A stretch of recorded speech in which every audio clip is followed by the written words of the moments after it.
Eli Vargas got down on his knees on the marble floor of Ashcombe Industries and picked up the broken glass one shard at a time. The water cooler bottle had shattered at his feet. Chase Ashcombe stood over him, 24 years old, in a suit that cost more than Eli made in a month, and he watched the intern clean the mess he had made on purpose. Eli set the last piece in his palm. He looked up, and he said thank you. He said thank you to the man who tripped him. He did not flinch. That was Tuesday. On Wednesday, in front of the whole 40-desk floor, Chase Ashcombe walked to Eli's cubicle with a full cup of black coffee and poured it slow across the keyboard of Eli's laptop. The screen hissed and died, and Chase leaned down close and said, loud enough for every desk to hear, "People like you were born to fetch, not to belong. You'll never have my name." And the bullpen laughed. 40 people. They laughed. Now hold that picture, because 2 miles away, in a hospice bed with the blinds half drawn, a 79-year-old woman named Ruth Kessler was holding a photograph she had hidden for 24 years. 2 newborns. 1 torn hospital band. Her hands shook around the edges of it, and she whispered to the empty room, "I have to tell them before I die." The nurse in the doorway leaned in, but we cut away. Before the words, before the name. If you've ever been underestimated by someone who should have looked closer, this story is for you. Before we go on, do me one small thing. Subscribe, so you don't miss how this ends. And comment the city you're watching from. I want to see how far this story travels. Now, back to Eli. To understand why Eli Vargas knelt and said thank you, you have to understand what he was carrying. And it was not pride. Pride was a luxury he had never once been able to afford. He was 24. He'd grown up in Marren, Ohio, a med logistics town built around one company and one river. His mother, Rosa, raised him alone in a 2-bedroom rental with a furnace that quit every January. Rosa cleaned houses and offices for 30 years. She never once complained where he could hear her. And when Eli was 19, she started getting tired in a way that sleep didn't fix. The doctors found it in her kidneys. By the time Eli was 24, Rosa Vargas owed St. Brigid's Hospital $18,400, and she had no insurance to soften a dime of it. Eli had a taped note on the inside of his wallet with that number written on it. $18,400. He looked at it the way some men look at photographs of the dead. He'd put himself through night school while working days. 4 years of it. Community college first, then a state program. An accounting degree earned at a desk lamp at 2 in the morning while Rosa slept down the hall. He graduated near the top. And the reward for all that grinding was an internship at Ashcombe Industries that paid almost nothing for the first 3 months, and barely anything after. He took it anyway, because Ashcombe was the biggest employer in Marren, and a foot in that door was the only door he had ever seen crack open in his life. So he showed up early, every day, before the lights came on. He learned the names of the janitors and the security guards and the woman who ran the coffee station, and he said good morning to all of them by name, every single time. He was quiet. He was exact. When he finished a spreadsheet, it was clean enough to frame. He never asked for credit. He didn't know how. Eli Vargas had spent his whole life believing he had no claim to anything, and so he never reached for anything, and that was the tragedy of him. And it was also, though nobody in that building knew it yet, the most dangerous thing about him. Because the people on that floor noticed. Quietly, the senior analyst started routing the hard reconciliations to the intern, because the intern got them right. The manager stopped double-checking his work. Nobody said it out loud. But there was a thing forming around Eli Vargas that no one had given him, and no one could take away. And it was respect. And it was the one currency Chase Ashcombe could not inherit. Let me tell you about a Thursday in the break room, because this is where the whole thing was hiding in plain sight and not one person in that room saw it. Eli was standing at the counter waiting for the old microwave to finish. Priya Anand was there. Priya was 26, a junior analyst, sharp and warm, and about the only person in the building who talked to Eli like he was a person and not a task. She liked him, not for anything he could do for her. She liked him because he was decent, and because he was funny in a dry, quiet way when you finally got him to talk. Remember that. She was kind to him before there was any reason to be. That matters later more than you know. Someone from accounts asked the room where everybody grew up. Small talk. Filling the 90 seconds till lunch heated up. "You from here, Eli?" Priya asked. "Born and raised," Eli said. "St. Brigid's, right here in Marren. Same week as half this town, my mom says." And that was it. That was the whole thing. He rubbed his thumb slow across the knuckle of his other hand while he said it. A nervous little habit he'd had his whole life. A left-handed thumb worrying at the same knuckle. Nobody clocked it. And when he turned toward the window, the light came through and caught his eyes. And there was a fleck of green in the brown of them, bright as a chip of glass. Priya noticed the small crescent-shaped birthmark behind his ear, just at the hairline. "You've got a little moon back here," she said, and flicked his ear, teasing. "Right there." "Had it my whole life," Eli said, and shrugged, and pulled his food out of the microwave. And the conversation moved on. To lunch. To a spreadsheet due at 3. The most important sentence anyone would speak in this entire story had just been said out loud in a break room over reheated rice, and it landed on no one. St. Brigid's. Same week as half this town. A crescent behind the ear, a green fleck, a thumb worrying a knuckle, thrown away like a napkin. Keep all of it. You'll need it. Now, Chase Ashcombe. Chase was the CEO's son. His father, Roland Ashcombe, 58, had built the company from a single warehouse into the biggest name in the county.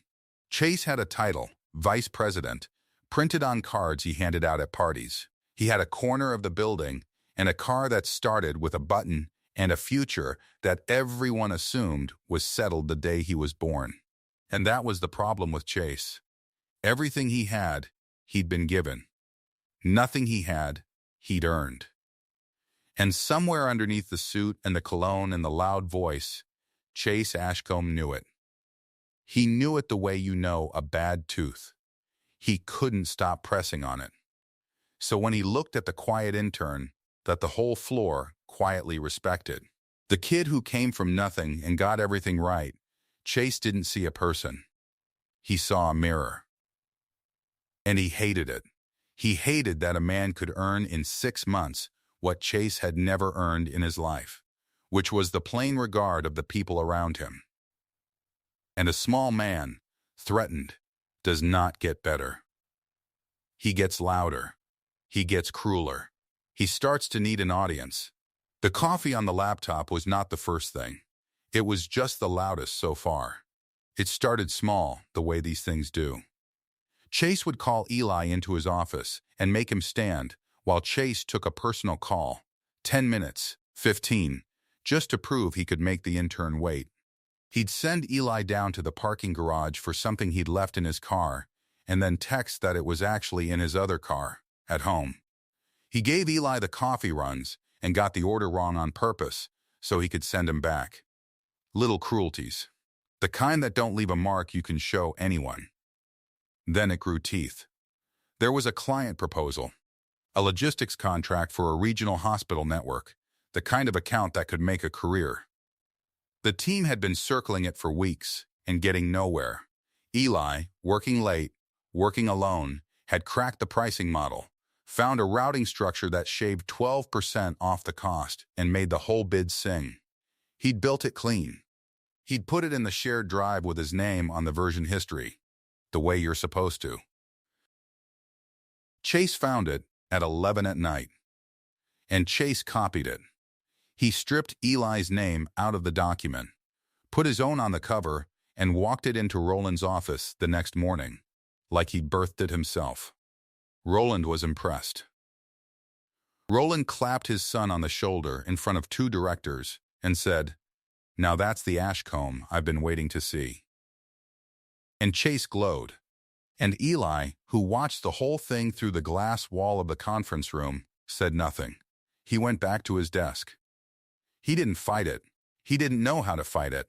He'd spent his whole life being told the world worked this way, and he had learned to fold himself small and take it. But here is the part that tells you exactly who Eli Vargas was.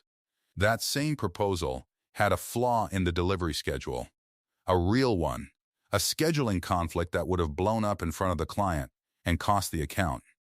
Chase had missed it entirely because Chase had never actually understood the model he'd stolen. And that night, Eli stayed late, again. And he fixed it. He caught the flaw in Chase's stolen deck, and he corrected it. Quietly, in the version Chase would present, and he told no one. He got nothing for it. His name went nowhere near it. He fixed the work of the man who was tormenting him because a client deserved better than a mistake, and because leaving it broken never once occurred to him. That's the kind of man he was. Remember that too. Because a day is coming when a room full of people will have to decide what Eli Vargas is worth, and the answer was written in a conference room at midnight when nobody was watching him do the right thing for a man who'd never done a right thing for him. There was a rainy Friday in there too. Chase made Eli wait outside for a car service that Chase then canceled from inside the warm lobby, watching through the glass while the intern stood on the curb in the rain for 40 minutes with a box of files getting soft in his arms. Chase filmed a little of it on his phone and showed it around Monday. People laughed. Not everyone, but enough. Enough that Chase felt fed. That was the thing about the laughter. It fed him. And a man who feeds on that will always need a bigger crowd. He got his bigger crowd at the quarterly all hands. You should picture this room, because it's the room the whole story bends back to. The main floor. 40 desks in long rows under hard white light. A low riser at the front with a screen and a lectern. Once a quarter, Roland Ashcombe stood on that riser and talked numbers to the whole company. And the whole company sat in folding chairs and listened, and Chase stood near his father like a prince waiting for a throne. Eli was in the back, standing, because the chairs had run out and he wasn't about to take one from anyone. He'd brought Chase's binder up front and handed it to him before the meeting, the printed slides, the ones with Eli's fixed schedule in them. And Chase had taken it without a word. Roland finished the numbers. And then Chase asked his father if he could say something to the team. And Roland, proud, waved him up. And Chase took the lectern. And he did not talk about the quarter. He talked about Eli. He didn't use his name at first. He said there were people in the building who didn't understand where they stood. People who forgot their place. People who thought a night school degree and a borrowed desk made them somebody. And the room got very quiet, because everyone knew, everyone always knows, and 40 faces turned slowly toward the back where the intern was standing very still. "Come up here," Chase said, smiling. "Come on. Don't be shy." And Eli walked up the aisle between the desks. Because what else do you do? 40 people watching. And he stood at the front, beside the riser, in his one good shirt, and he kept his eyes level. And he waited. "This," Chase said to the room, gesturing at him, "is what hard work looks like when it's got nowhere to go. You crawled out of a trailer to hand me my binder, and you did a real nice job on that binder." Laughter, thin and nervous, from a few desks. But let's be clear about something. In front of everybody. So there's no confusion. Chase leaned in toward him. "You'll never have my name. You'll never sit where I sit. You can stay late every night of your life, and you will still just be the kid who cleans up the glass." Now, he straightened. He looked toward the doors at the back, where 2 security officers stood, the way they always did at all hands. "Walk him out. I think our intern needs some air." And the room went dead silent. The security men didn't move at first. They looked at each other. This wasn't a thing that was supposed to happen. But Chase snapped his fingers, and a VP's snapped fingers move a lot of people, and so they came forward, one on each side of Eli, and they turned him toward the doors. And Roland Ashcombe, the CEO, the father, sitting in the front row with his arms crossed, Roland said nothing. He watched his son humiliate a boy in front of the whole company, and he did not say one word. Maybe he thought it was harsh. Maybe he thought the kid had it coming. Maybe he was just tired. But he let it happen. That's the part I need you to hold on to. The father was in the room, and he let his son do it, and he did nothing. Eli let them walk him. He didn't struggle. He didn't argue.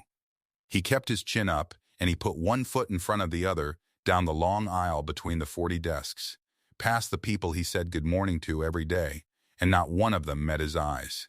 His face didn't crumble, but something behind it did. You could see the exact moment a young man decided, one more time, that he would never belong anywhere, and folded it away with all the other times. And then something happened that no one noticed, but that changed everything. As the guards walked Eli past the front row, past Roland's chair, Eli's hands were empty and hanging at his sides, and his left thumb, on its own, out of pure old habit, rubbed once, slow, across the knuckle of his other hand. That nervous little tell, the thumb worrying the knuckle. And Roland Ashcombe saw it. Roland's arms uncrossed. His eyes dropped to the young man's hand and stayed there a half-second too long. Because Roland had done that exact thing his entire life. The exact same motion. Left thumb, same knuckle. When he was nervous or thinking hard, his wife teased him about it. His own father had done it before him. It was an Ashcombe thing. A family thing. A thing that ran in the blood. And here was a stranger, an intern, a boy from nothing being walked out the door, doing it. The Ashcombe tell in a Vargas hand. Roland frowned, just slightly.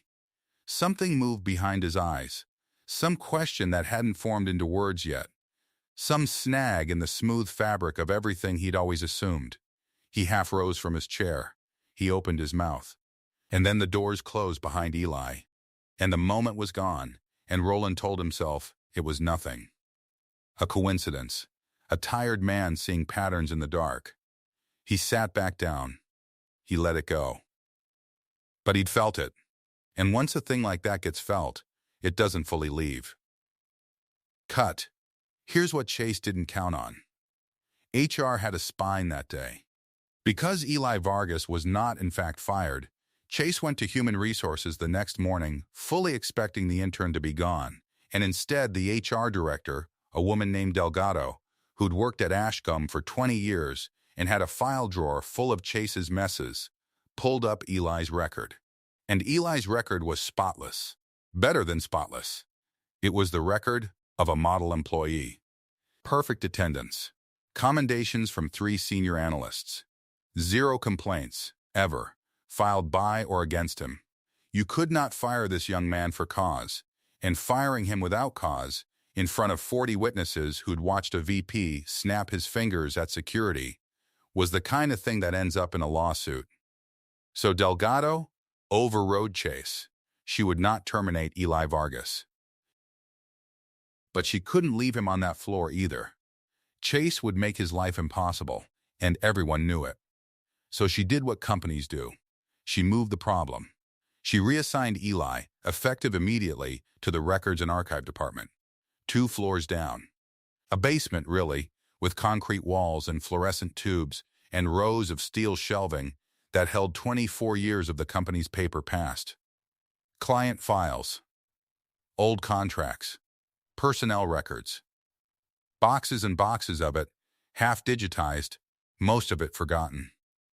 It was a demotion dressed as a transfer. Everyone understood that.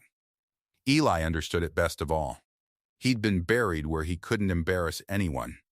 And Eli said thank you. Of course he did. He took the badge that led him into the archive floor, and he clipped it to his lanyard beside his old one, and he went downstairs, and he started cataloging files. Alone, in the quiet. And the truth is, some part of him was relieved. Down here there was no Chase. No 40 faces that wouldn't look at him. Just paper and order and work he could do right. He was good at making order out of chaos. He'd been doing it his whole life. Priya came down on her lunch breaks. She'd bring 2 sandwiches and sit on an overturned crate and talk to him while he worked, and she never once treated the archive like the punishment it was. Best kept secret in the building, she said. Quiet, cool, nobody yells at you. I'd kill for this. And Eli almost smiled. Priya was the one thread of warmth in the whole gray place, and she asked him for nothing. And she liked him anyway. And I keep telling you that because at the end of this, when everything Eli has changes, Priya is the proof that some people are just good, before there's a single reason to be. Now, a floor and a lifetime away, something was stirring in Eleanor Ashcombe. Eleanor was Roland's wife, 55. The twins' mother, I'll explain the twins soon, but she didn't know there were twins. That's the whole horror of it. She'd been told there was one baby and a second one who came too early and didn't live. 24 years she'd carried a grief she'd never been allowed to see the face of. A stillbirth, they'd said. A boy. They didn't show him to her. They said it was kinder. She never got to hold him, never got to name him, and so she'd folded that grief up very small and put it somewhere deep and learned to live around the edge of it. She had one son, Chase, and she loved him, and she worried about him, and lately she didn't like what she saw in him, but he was hers, the only one she had. Eleanor came to the building maybe twice a year. Roland liked to give her tours when the company hit a milestone, show her the growth, the new floors, the new faces. And that week, walking the main floor with her husband. She came around a corner near the elevators just as a young man was coming up from the archive with a box of files in his arms. And Eleanor Ashcombe stopped walking. She stopped like she'd hit glass. Because the young man's face, she couldn't have told you why, the young man's face did something to her chest that she had no name for. He glanced up, polite, murmured an "excuse me," stepped aside to let her pass. And as he turned his head, the light over the elevators caught the side of it, and Eleanor saw, just at his hairline behind his ear, a small crescent-shaped mark. A little moon. And Eleanor's hand went to her own mouth. She didn't know why. She truly didn't. She stood frozen while the young man walked on toward the elevator with his box of files, and Roland was saying something about the archive renovation. And Eleanor wasn't hearing a word of it. Her heart was doing something violent and old. That face. That mark. Some animal part of her, some part deeper than memory, was screaming, and she didn't understand the language it screamed in. "Eleanor?" Roland said. "You all right?" "I'm fine," she said. I felt dizzy for a second." He walked her to the elevator. And when the doors closed, and it was just the two of them dropping down through the floors, Eleanor Ashcombe put her hand flat against the cold steel wall, and without any reason she could name, without any warning at all, she began to cry. Roland stared at her. "Ellie, what is it? What happened?" "I don't know," she said. And that was the truth. "I don't know, Roland. I saw that boy's face and I don't know." She wept the whole way down, and she could not tell you why. But you can, can't you? You already know. That's the terrible gift of this story. You know what a mother's own blood knew before her mind could catch up. You know why the sight of a crescent mark behind a stranger's ear undid a woman who'd spent 24 years not being allowed to grieve. Loop opened. Why does she weep in the elevator? Keep it. And now we come to the tin. Rosa Vargas took a bad turn that week. Her kidneys were failing faster than the doctors had hoped, and she landed back in St. Brigid's, in a shared room on the 4th floor, hooked to a line, small in the bed the way sick people get small. Eli was there every evening after the archive. He'd sit by her and hold her hand and tell her about his day. And he never once told her he'd been walked out of an all-hands by a man snapping his fingers. He told her the archive was quiet and good. He told her Priya said hello. He kept the $18,400 off his face when he was with her, and the 30-day final notice that had come in the mail, the one he'd taped inside a kitchen cabinet where she wouldn't see it. And one evening, Rosa was quiet for a long time. And then she asked Eli to reach into the bottom of the closet in her hospital bag, the old canvas bag she'd made him bring from home, and take out the small tin box at the bottom. A cookie tin, dented, with a faded pattern of roses on the lid. He'd seen it his whole life on the top shelf of her closet, and never once been allowed to open it. He brought it to the bed. Rosa held it in her lap with both hands for a moment, gathering herself. "There's something I have to tell you," she said. "I should have told you a long time ago. And I was afraid, and I was ashamed, and I told myself it didn't matter, because you were mine no matter what. But you're a grown man now, and I'm sick. And I won't leave this world with a lie sitting between us." Eli's chest went tight. "Mama, what is it?" She opened the tin. Inside, on a bed of yellowed cotton, was a small band, a hospital ID band, an infant's band, the kind they clasp around a newborn's ankle in the first hour of life. It was torn at one end, the clasp broken. And on it, in faded ink under cracked plastic, were printed the words, "Baby Boy A," and then a tear, where a surname should have been, and it did not say Vargas. "The night you were born," Rosa said, and her voice was very careful, St. Brigid's, there was a storm. The power went out twice. It was chaos on that ward. Babies crying, nurses running. And there was one nurse, an older woman, run off her feet, doing 3 jobs at once. And when she brought me my baby to take home, she was in such a hurry. And the bands, she gave me the wrong band. This band. It didn't match my paperwork. I saw it the next morning. It said Baby Boy A, and my chart said something else.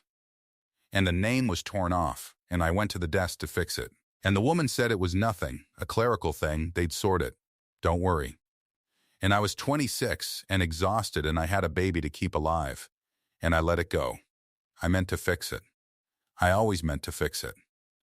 And I never could. She pressed the tin into Eli's hands. "I don't know whose band this is," she said. "It was never yours. Not really. But you were mine from the second I held you, and I never let a piece of plastic tell me otherwise. I kept it because, I don't know why I kept it. Because it was the truth, and I couldn't throw the truth away. Maybe it belongs to some other mother, some other family, and maybe someday somebody should give it back. But I could never figure out how. So I kept it. 24 years. Eli sat very still, the tin in his hands, the torn band inside it, Baby Boy A staring up at him. He didn't understand it. How could he? He held a piece of a puzzle whose picture he'd never seen. His mother was Rosa. That was never in question in his heart, not for 1 second. But here was this small torn thing, this band that had never said his name. And it sat in his palm, and it hummed with something he couldn't name. The same way Eleanor Ashcombe's chest had hummed by the elevators. The same way Roland's frown had snagged on a thumb across a knuckle. Whose band? Loop opened. "Okay, Mama," he said softly. He closed the tin. "Okay. Thank you for telling me. It doesn't change one thing about who you are to me. You hear me? Not one thing." And Rosa closed her eyes, and something eased in her face. Some weight she'd carried for 24 years finally set down, and she slept. Eli took the tin home. He set it on the kitchen table under the bad overhead light, beside the taped-up final notice for $18,400, and he looked at the two of them together for a long time. A debt he couldn't pay, and a band that wasn't his. 2 mysteries with no solutions, belonging to a man the world had decided was worth nothing. And here is where Eli Vargas did the thing that started the machine. And I need you to see how small it was. Because it wasn't scheming. It wasn't ambition. It wasn't a young man reaching for something. It was, of all things, tidiness, decency, the exact same instinct that made him fix a thief's broken deck at midnight. He looked at that torn band, Baby Boy A, and he thought, this belongs to somebody. Somewhere out there is a family with a hole in their records, a file that never got corrected, a mother like his who maybe wondered. And his mother had carried the guilt of never fixing it for 24 years. So he would fix it. That's all. He would do the one decent thing his mother never managed to do. He found an envelope. He wrote a short, polite note. He addressed it to the records office at St. Bridget's Hospital. And in the note he wrote, in his careful hand, to whom it may concern. My mother received this infant identification band in error at your hospital 24 years ago, on a stormy night when the ward was overwhelmed. It was never ours. It reads Baby Boy A and appears to belong to another family whose records may have been affected. I'm returning it so that you can correct your files for whoever it belongs to. I'm sorry it took so long. Sincerely, Eli Vargas. He folded the note around the torn band. He sealed the envelope. And the next morning, on his way to bury himself in the archive again, he dropped it in the blue mailbox on the corner. The same corner where the furnace quit rental had stood his whole childhood, and he didn't think about it again. He had no idea. He had absolutely no idea what he had just put in the mail. He didn't know that a torn infant band reading Baby Boy A was about to travel 4 miles across Marren, Ohio, and land in a records office, and get flagged by a clerk who pulled a 24-year-old file, and that the file had a name on it, an old contact name, a nurse who'd been asked to be notified if anyone ever came asking. He didn't know that 4 miles away, in a hospice bed with the blinds half drawn, a 79-year-old woman named Ruth Kessler had been waiting 24 years, dying now, praying for exactly this, for one torn band, to come home so she could finally say the thing she'd buried on a stormy night when she was exhausted and made the worst mistake of her life. Eli Vargas walked to work. He clipped his archive badge to his lanyard. He went down to the concrete floor and the fluorescent tubes and the 24 years of paper, and he started cataloging files. Quiet and exact. A young man who believed he had no claim to anything. And behind him, in a blue mailbox on a Marren street corner, the truth was already moving. The band reached Ruth Kessler on a Tuesday. A clerk at St. Bridget's records office pulled a file that had sat untouched for 24 years. There was a note in it, an old note. If this band ever surfaces, call the number below. The number belonged to a retired nurse named Ruth Kessler, and the file had a red flag on it, the kind you only understand years later. The clerk dialed. A hospice worker answered. And an hour after that, a dying woman held a torn infant band in her hands and started to weep. She had waited so long, she had stopped believing it would come. Ruth Kessler was 79. Her body was nearly done. But her mind was clear, and her voice, though thin, still worked, and she used it to make one phone call she had put off for 24 years. She asked the hospice to contact the Ashcombe family. Roland Ashcombe. Tell him it's about his son. Tell him it can't wait a week. I don't have a week. The message worked its way up. It reached Roland on Wednesday, a dying old woman, a nurse from St. Bridget's, asking for him by name, saying it was about his son. Roland almost didn't go. He had a company to run, and a strange young man in his archive he couldn't stop thinking about. But Eleanor heard the words St. Bridget's, and something in her face changed, and she said, "We're going. Now, both of us." They drove to the hospice in the rain. Ruth's room had the blinds half drawn. The light was gray and soft. She was small in the bed, smaller than her voice, and when the Ashcombes came in, she reached for Eleanor's hand first. She had delivered Eleanor's babies. She remembered. There was a photograph on the blanket. 2 newborns, side by side, red and new. And beside the photograph, the torn band. Baby boy A. Ruth looked at Roland. Then she looked at Eleanor. And she said the things she had carried since a stormy night when the ward was drowning and she was too tired to stand. I switched them. The room went very still. That night, Ruth said, the storm knocked the power twice. We had 3 deliveries at once and 2 nurses out sick. Your wife had twins. 2 boys. And down the hall, another mother. Alone. Poor. No husband in the waiting room. She had a boy too. The same hour. In the same terrible dark. And I was the one carrying the bands. And I mixed them. I put the wrong band on your firstborn. And by the time I saw it, I had already sent 1 baby home with the wrong mother. And the paperwork said one of your twins was stillborn, and I was so frightened of what I'd done that I let it stand. I told your wife the second baby didn't make it. I never let her see him.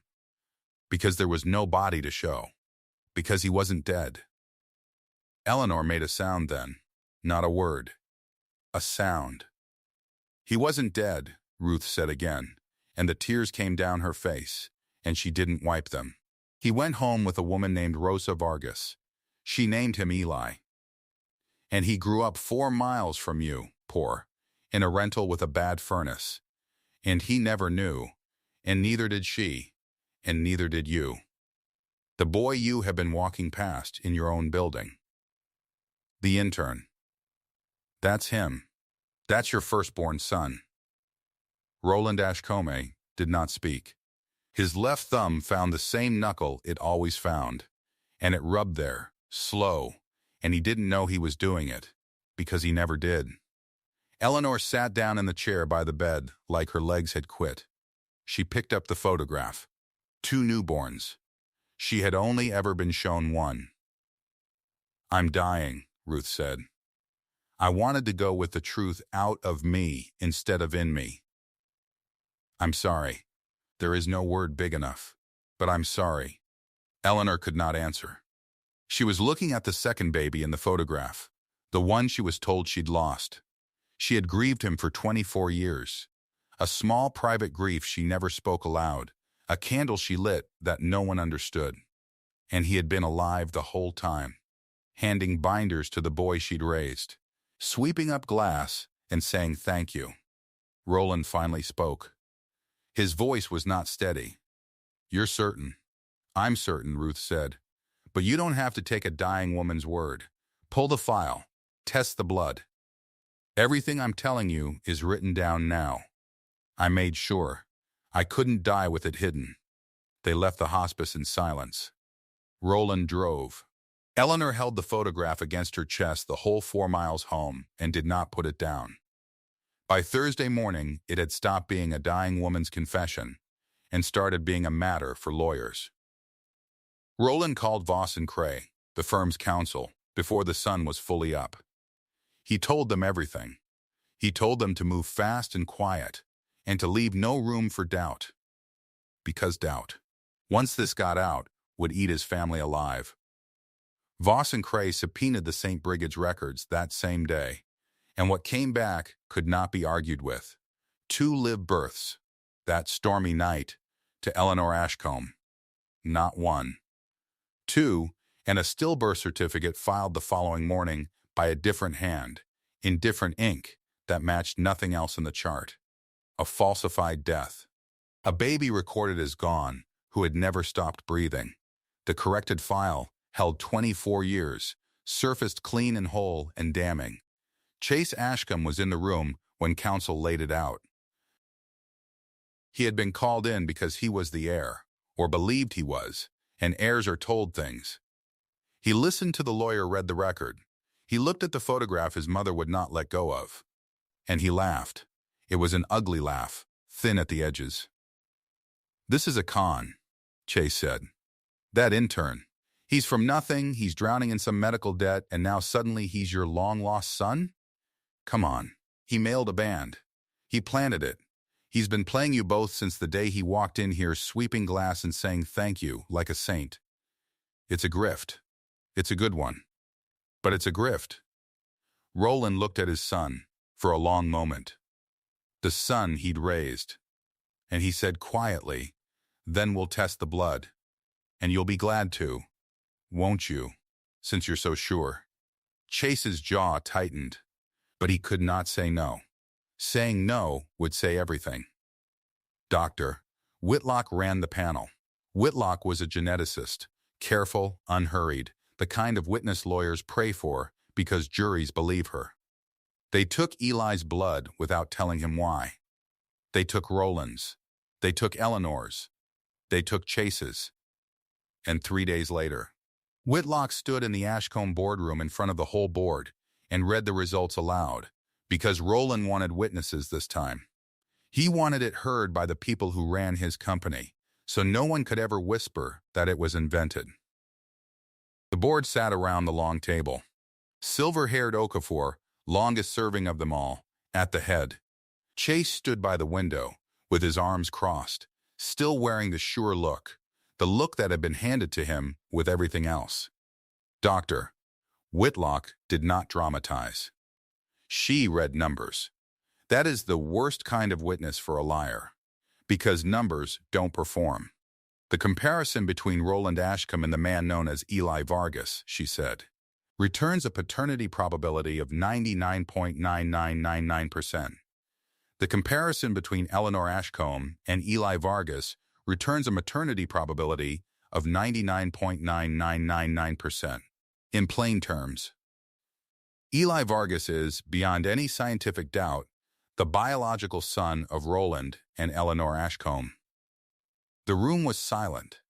There is a second finding, Whitlock said. She did not soften it, because you cannot soften a number. The comparison between Roland Ashcombe and Chase Ashcombe returns no relation. Chase is not Roland's biological son. The night of the switch moved 2 children, not 1. Chase came from the 3rd delivery, from the other mother. He was raised as an Ashcombe. He is not one by blood. Chase's arms came uncrossed. That's wrong, he said. His voice cracked in the middle of it. Run it again. That machine is wrong. We ran it 3 times, Whitlock said. It is not wrong. Chase looked around the table for a face that would fight for him. He had spent his life certain those faces were his, and every one of them looked away. He had walked in that morning as the heir presumptive. He would not walk out as one. For a few days it looked like it might all come apart anyway, because Chase, cornered, did what cornered men do. He tried to turn the debt into a weapon. He went to HR.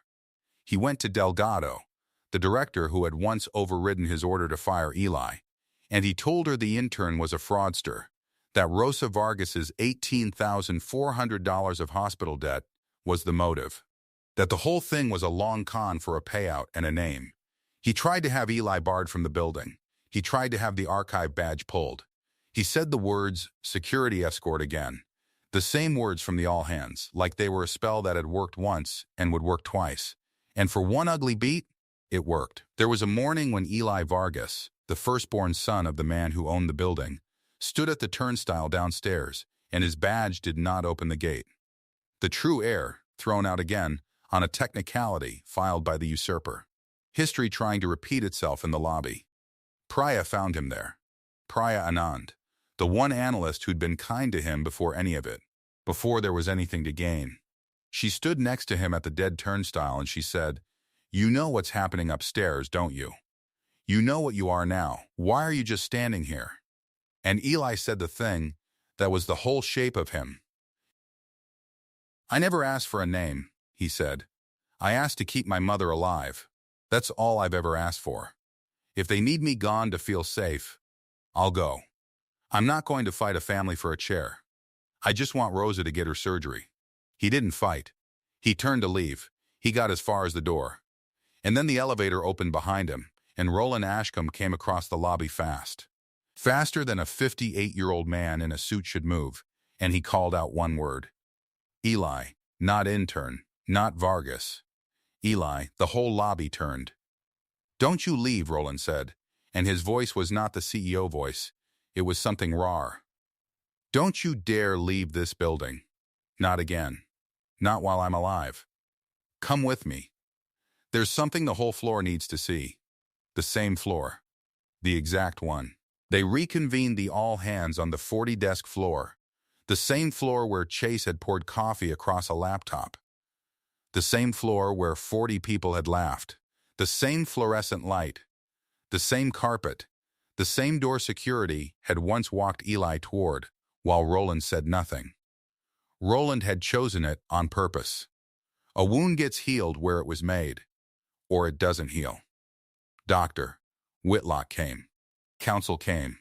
The board came down from the top floor and stood among the desks, which they never did. And the 40 people who worked there gathered, uncertain, murmuring, because word had leaked the way word does, and they didn't know what was true. Whitlock told them what was true. She read the numbers again plainly. To the room. 2 live births. 1 falsified death. A switch. A firstborn sent home poor. 99.9999%. She let the number sit in the air over the desks where the laughter had been. Then Roland Ashcombe walked the length of the bullpen. He walked slowly. He walked past desk after desk.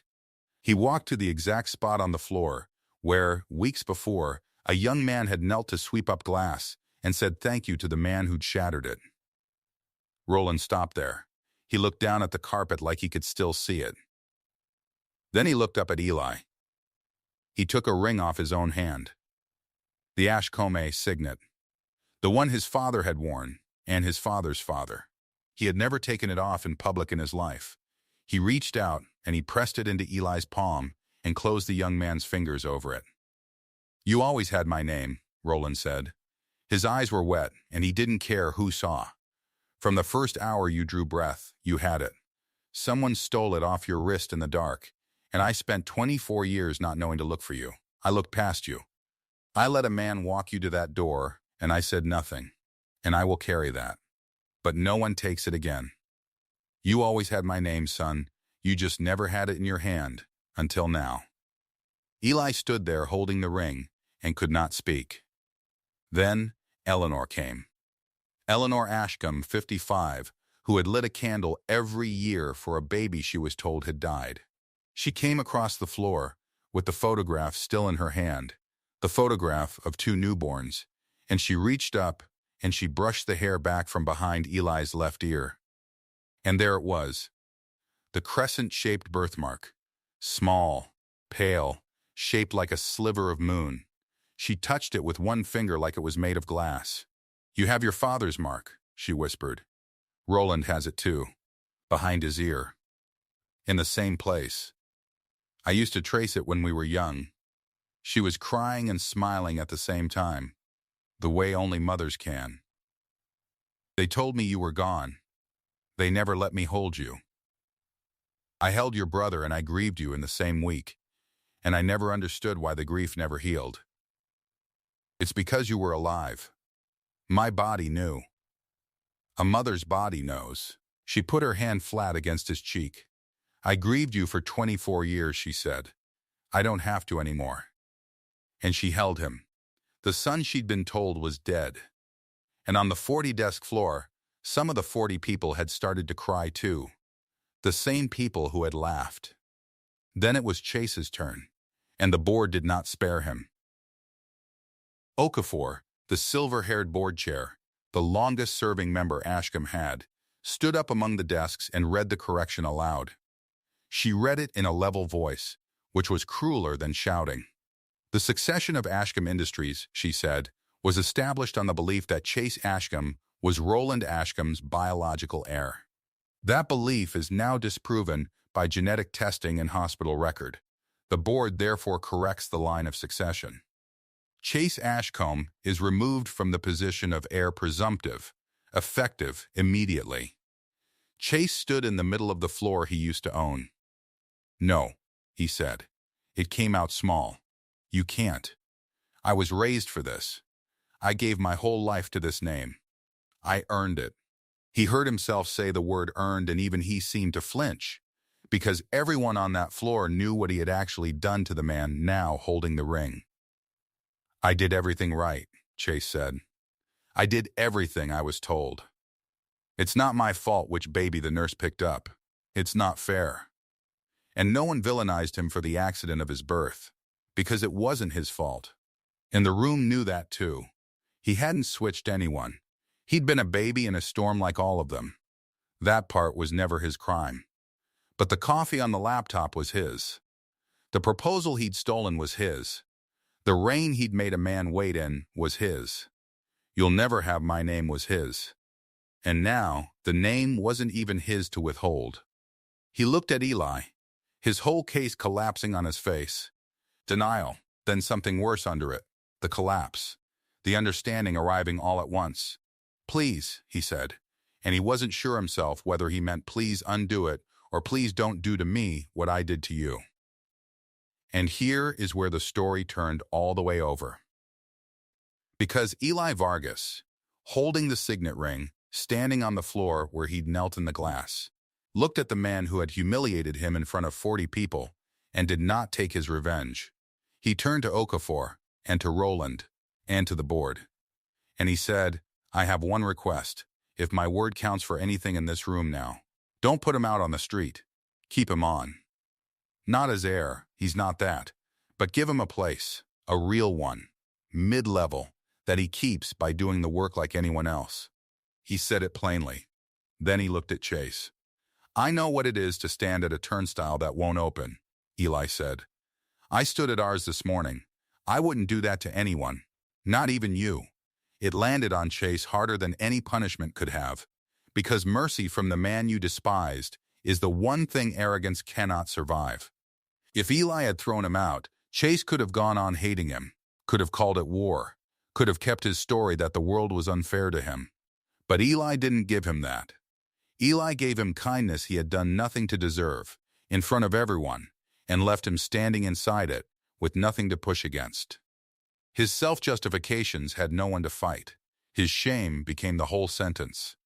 And Chase sat down at the nearest empty desk and put his face in his hands, because there was nowhere else in the room to go. The 40 people who had laughed did the last thing.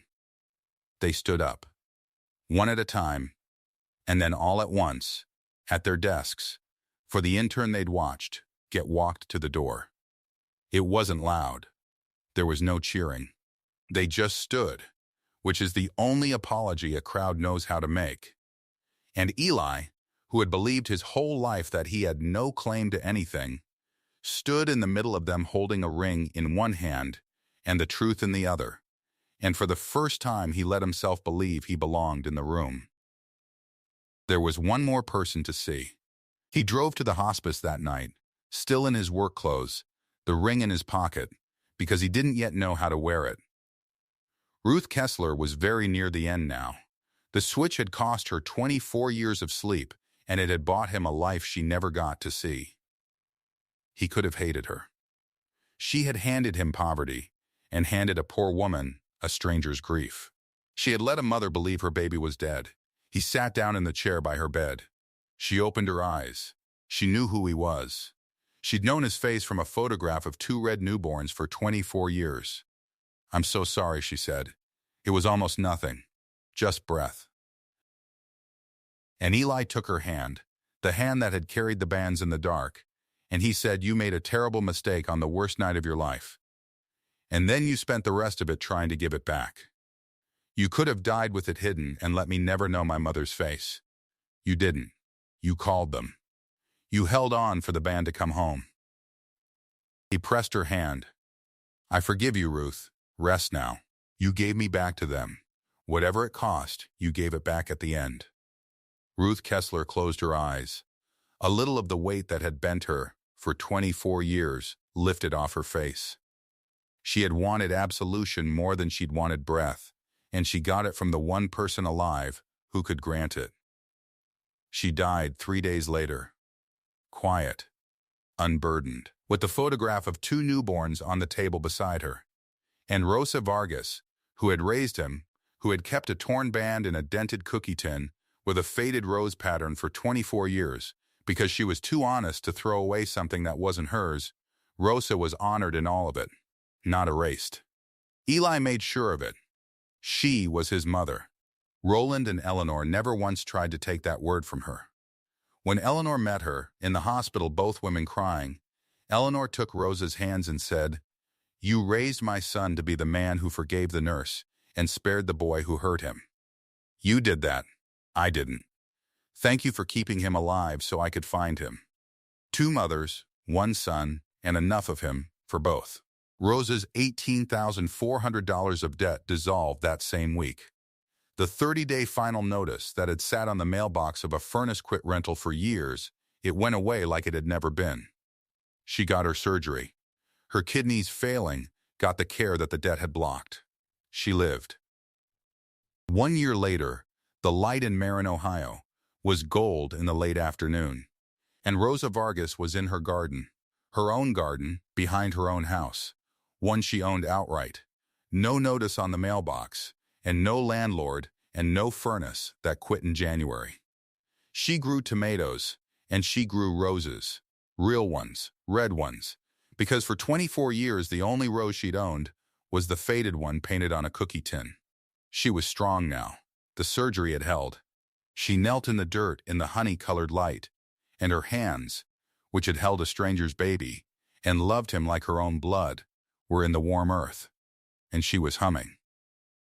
Eli Vargas sat on the board of Ashcombe Industries. He wore the signet ring now. He'd learned how. But clipped to his lanyard, next to the badge that opened the boardroom, he still kept the old one. The archive badge, the basement badge, the one they'd given him when they buried him in 24 years of paper on a concrete floor under fluorescent tubes. He never took it off. When people asked why, he said, "Because that's where they sent me, and that's where I found out who I am, and I don't ever want to forget the floor I came from." He meant both floors, the archive and the trailer, and the rental with the bad furnace. All of it. He still ate lunch at the 40-desk floor, not the executive dining room, the bullpen. At the same long table, most days, with Priya Anand, who had been kind to him when kindness bought her nothing, when he was just the quiet intern who thanked everyone and had no name worth stealing. She'd never wanted a single thing from him, and that was exactly why he trusted her with everything now. She still teased him about the crescent mark behind his ear. He still let her. And Chase Ashcombe worked on the 4th floor, mid-level. Kept his place by doing the work, like anyone. The chip was gone off his shoulder because the shoulder had been broken and set, and it healed differently.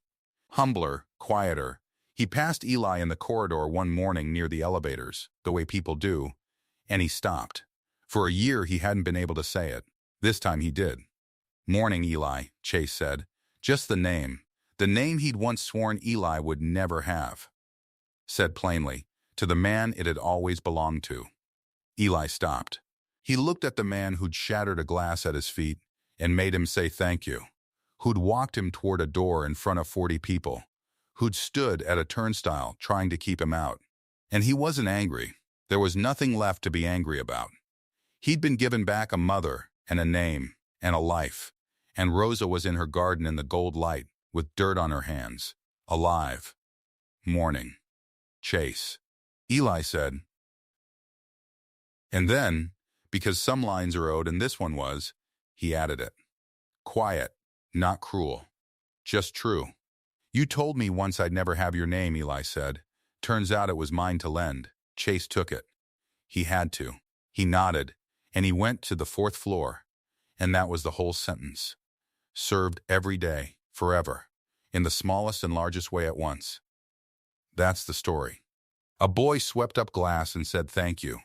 He mailed back a band that wasn't his because it was the decent thing to do, and he had no idea at all, that decency was the thing that would give him back his whole life. The ones who laughed stood up.